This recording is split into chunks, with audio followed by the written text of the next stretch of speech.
তো hello guys, কেমন আছো সবাই?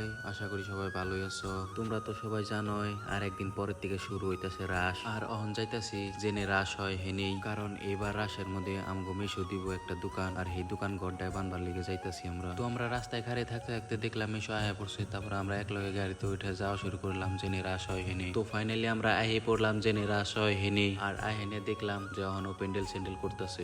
তোমরা সবাই দেখতেই পারতাছো অহনো কি সুন্দর করে মূর্তিগুলা বানাইতেছে, আর মূর্তিগুলা অহনো কমপ্লিট হয় নাই, আর অল্প স্বল্প কাম বাকি আছে। আর কি সুন্দর করে লাইনসে লাইন সাজিয়ে থুয়ে দিছে, মানে দেহিনে বহুত ভালো লাগতেছে। আর এতগুলা মূর্তি এত সুন্দর সুন্দর করে বানানি মানুষটাই হইলো এই যে এই মানুষটাই, আর এই মানুষটাই রাইতে দিনে কাম করে মূর্তিগুলা তাড়াতাড়ি কমপ্লিট করার চেষ্টা করতেছে, কারণ পূজা আর একটা দিন পরেই যত তাড়াতাড়ি পারে কমপ্লিট করার চেষ্টা করতেছে। আর এদিকেও বহুত রোদ দিছে, আর রোদের লেগে মানে একদম বহুত মানে গরম লেগে গেছে গা, তাই ভাবলাম একটু জিরে নেই।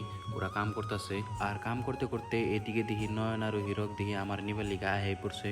আর এদিকে দেখতে দেখতে আমার কাম প্রায় কমপ্লিট হয়ে গেল। আর তোমরাও একটু দেখে নাও হিরকের ভাব ভঙ্গি কেমনে। ভিডিও পরে করিস। ফাইনালি আমার সম্পূর্ণ কাম করা কমপ্লিট। তো দোকানটা পুরো কমপ্লিট হয়ে গেছে গা, তোমরা দেখতে পারতেছো। কেমন হয়েছে কমেন্ট করে জানাও। আর কাম কমপ্লিট করতে করতে বাটি বেলা হয়ে গেল গা, তখন আমি ঘরের দিকে যাই। তোমরা ভিডিওটারে লাইক কমেন্ট শেয়ার করে দিও, আর পেজটারে ফলো করে রেখো। তো আজকের লিগে ভিডিওটা এইটুকুই। নেক্সট নতুন একটা ভিডিওর মধ্যে দেখা আইব। তো তখন পর্যন্ত টাটা, বাই বাই।